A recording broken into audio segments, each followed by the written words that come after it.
Hello everyone. तो 71st BPSC के 90 days planner में बहुत सारे स्टूडेंट्स का एक कॉमन डाउट आ रहा है कि पहली बात तो स्पेक्ट्रम को पढ़ें कैसे जो लोग फ्रेशर हैं, और दूसरी बात कि पढ़ भी लिया है तो उसको रिवाइज कैसे करें, उसको याद कैसे रखें।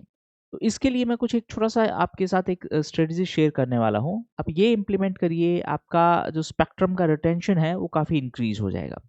इस मेथड को मैं यूजुअली बोलता हूँ आईटीजीबीटी, जो लगभग हर सब्जेक्ट के लिए काम आता है बट हिस्ट्री में और भी ज़्यादा ज़रूरी है।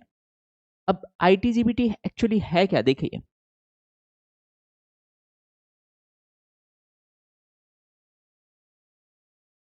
आई मतलब इंडेक्स, टी मतलब टाइमलाइन, जी मतलब घटना चक्र या फिर पीवाईक्यू जो भी आप फॉलो कर रहे हैं, डी मतलब ब्रेनस्टॉर्मिंग, एंड टी मतलब थीम्स। देखो, मान लेते हैं आपने एक बार स्पेक्ट्रम सिर्फ रीड किया है, दैट्स ओके, सिर्फ रीड ही करना है जैसे आप कहानी रीड कर रहे हो। जैसे ही आपने स्पेक्ट्रम रीड कर लिया, उसके बाद आप स्पेक्ट्रम का जो शुरुआत के जो इंडेक्स पेजेस हैं, उसका फोटो खींचो या कैसे भी करो, उसका एक अलग से फोटोकॉपी करवा के रखो, सिर्फ इंडेक्स का। और ये आपको हर सब्जेक्ट के लिए करना है। ये इंडेक्स बेस्ड जो रिवीजन मेथड होता है, ये मोस्ट इफेक्टिव मेथड है अगर आपको एक्टिव रिकॉल करना है। तो एक्टिव रिकॉल का मतलब है आप अपने ब्रेन से बार बार क्वेश्चन पूछ रहे हो।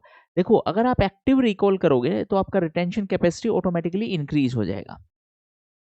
हाँ, तो आपको क्या करके रखना है, जो आपने खत्म कर लिया है या फिर पूरा बुक का इंडेक्स है वो शुरुआत में ही प्रिंट करवा के रखो, अलग से पेजेस रखो। अब पेंसिल से आपको सिर्फ एक काम करना है।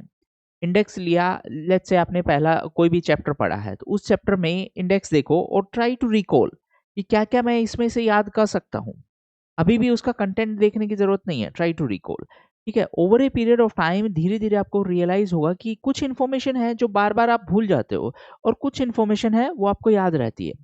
तो पहला काम तो आपका इंडेक्स से हो गया कि आपको वहां से एक्टिवली रिकॉल करना है। दूसरी बात, हिस्ट्री में टाइमलाइन बड़ा ज़रूरी है। बहुत बार अगर आपको टाइमलाइन समझ में आ गई तो बहुत बार आपको इन्फॉर्मेशन रटने की ज़रूरत नहीं पड़ेगी।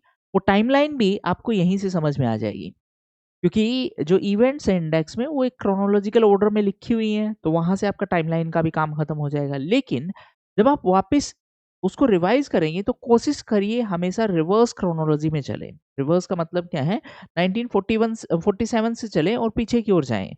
रीज़न बीइंग कि क्या है कि हम जो एक रेगुलर टाइमलाइन है, मतलब 1907, 1921 एंड सो ऑन, हम इस तरीके से कवर करते हैं। जब एग्जामिनर रिवर्स क्रोनोलॉजी में क्वेश्चन पूछता है तो हमारा ब्रेन कंफ्यूज हो जाता है। तो पहले से ही अपने ब्रेन को ट्रेन करके रखें कि अगर हमें हमसे क्वेश्चन पूछा गया रिवर्स क्रोनोलॉजी में भी, तो हम उसके लिए मेंटली प्रिपेयर्ड हैं।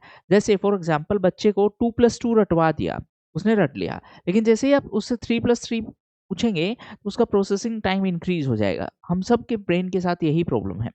तो इसीलिए रिवर्स क्रोनोलॉजी में करेंगे तो उससे दो फायदे हैं। ए, जो लास्ट वाला फेज है, लास्ट के जो 50 इयर्स हैं, उसमें से क्वेश्चन ज़्यादा पूछे जाते हैं, तो वो वाला आपका बार-बार रिवाइज़ होगा। दूसरा, उस वाले में क्वेश्चन के साथ-साथ कॉन्सेप्ट भी बहुत बार मेंस में भी कॉन्सेप्ट पूछे जाते हैं, ठीक है? तो वहाँ से गांधीयन मूवमेंट है जैसे, फॉर एग्जांपल, हाँ, तो टाइमलाइन होगा। थर्ड, घटना चक्र, अगर आप पहली बार भी पढ़ रहे हैं तो भी पहले एक काम करिए, घटना चक्र के सिर्फ क्वेश्चन देखिए। मैं नहीं बोल रहा उसका सॉल्यूशन रटिए, सिर्फ क्वेश्चन देखिए, रीड इट एज़ इफ आप कोई कहानी पढ़ रहे हैं। उससे आपको आइडिया हो जाएगा कि किस टाइप के क्वेश्चन है वो बार-बार रिपीट होते हैं, किस टाइप के थीम रिपीट होते हैं। जैसे ही आपको ये आइडिया होगा, नेक्स्ट टाइम जब आप स्पेक्ट्रम पढ़ेंगे तो आपका रिटेंशन ऑटोमैटिकली हायर होगा। ठीक है? नेक्स्ट है ब्रेनस्टॉर्मिंग। ब्रेनस्टॉर्मिंग का मतलब खुद से थोड़ा-सा बात करना सीखिए। थोड़ा-सा पागलपन ज़रूरी है इस प्रिपरेशन में, अदरवाइज़ बड़ा मोनोटोनस हो जाएगा, बोरिंग हो जाएगा। अब किस टाइप का पागलपन? जैसे आपने हिस्ट्री पढ़ लिया, लेट्स से गांधीयन मूवमेंट पढ़ लिया, ऐसे चलते-चलते जा रहे हैं तो खुद से पूछो, अच्छा एक बात बताओ, एनसी और सीडीएम में क्या डिफरेंस है? नॉन कोऑपरेशन और सिविल डिसोबीडियंस मूवमेंट में क्या डिफरेंस है? खुद से पूछो and try to compare, try to find out similarities. जब धीरे-धीरे आप ऐसा ब्रेनस्टॉर्मिंग करने लग जाओगे ना, तो इसके 2 फायदे होंगे। ए, आपका ऑटोमैटिकली एक्टिव रिकॉल होगा।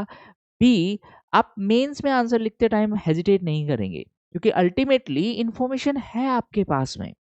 देखिए, हर स्टूडेंट जो ढंग से तैयारी करता है, पढ़ा तो सबने ही है, बट जब ज़रूरत होती है तब वो इन्फॉर्मेशन आप एक्सेस नहीं कर पाते हो। रीज़न बीइंग कि आपने कभी उसको ब्रेनस्टॉर्म ही नहीं किया। जैसे-जैसे आप ब्रेनस्टॉर्मिंग करेंगे रेगुलर बेसिस पर, आप उसमें लिंकेज बना पाएँगे तो बाय डिफ़ॉल्ट चीज़ें आपके लिए बड़ी आसान हो जाएँगी। सेम मेथड आप करंट अफ़ेयर्स में फ़ॉलो करके देखिए, आप खुद से बात करके देखिए, इंडेक्स हर दिन जब भी आपको कहीं पर भी लेट्स से वॉक करने जाना है, इंडेक्स रखिए अपने साथ में और मैं तो बोलूँगा हार्ड कॉपी रखिए इंडेक्स का, चलते-चलते सिर्फ़ इंडेक्स। अच्छा ये पहले वाले का क्या हो सकता है? बस इस मेथड से अगर आप डेली रिवाइज़ करें, रिवीजन के लिए आपको डेली टाइम देना पड़ेगा क्योंकि अब आपके पास में उतना टाइम नहीं है। तो रिवीजन के लिए मिनिमम 1 घंटा, 2 घंटा जैसा भी आपका शेड्यूल है उस हिसाब से टाइम दीजिए, एक्सक्लूसिव टाइम दीजिए, ठीक है? और लास्ट है थीम। देखिए, सारी हिस्ट्री है उसका इक्वल वेटेज नहीं है। जैसे मॉडर्न में भी मैं बात करूँ तो मॉडर्न में भी कुछ थीम है वो बार-बार रिपीट होते हैं। जैसे ट्राइबल मूवमेंट, जैसे पीजेंट मूवमेंट, जैसे गांधीयन मूवमेंट। तो ये वाले थीम है इनको जैसे एडमिनिस्ट्रेटिव चेंजेस, रेगुलेटिंग एक्ट है। तो ये वाले जो थीम्स हैं इसको आप अच्छे से प्रिपेयर करेंगे क्योंकि क्वेश्चन बार-बार इन्हीं थीम से रिपीट होते हैं। तो ये 4-5 चीज़ें आप ध्यान में रखेंगे, थोड़ा-सा इसको इंटरेस्टिंग बनाएँगे, थोड़ा-सा इसको गेम टाइप बनाएँगे, चैलेंजिंग बनाएँगे। अगर आप ऐसा करते हैं तो बाय डिफ़ॉल्ट आपको प्रिपरेशन में मज़ा आएगा। अगर आपको प्रिपरेशन में मज़ा आया तो बाय डिफ़ॉल्ट आप अच्छा स्कोर करेंगे। मतलब आपको इसको जो मोनोटोनस है, उसको तोड़ना है, उसके बाद सारा काम हो जाएगा। और अगर आप लेट्स से आप और आपका रूम पार्टनर इक्वली पागल है, पागल इन द सेंस कि क्रेज़ी हैं सिलेक्शन के लिए, तो आप एक काम कर सकते हैं, हर दिन आधा घंटा बैठिए, इंडेक्स उठाइए, उस इंडेक्स में से उसको बोलिए कि मेरे से पूछो जो इस इंडेक्स में जो पूछना है। सिमिलरली जब उनका टर्न खत्म हो, तब आप पूछ सकते हैं। हर दिन इंडेक्स से रिवीजन करिए। इंडेक्स बेस्ड रिवीजन से आपका 2 चीज़ें क्लियर होगा। आप जल्दी स्पीड से रिवाइज़ कर पाएँगे, दूसरा इंटरकनेक्शन बनना शुरू हो जाएगा। That's all for history. कोई भी डाउट हो, कमेंट सेक्शन में लिखिए एंड मैं उसको सॉल्व करने की कोशिश करूँगा। All the best.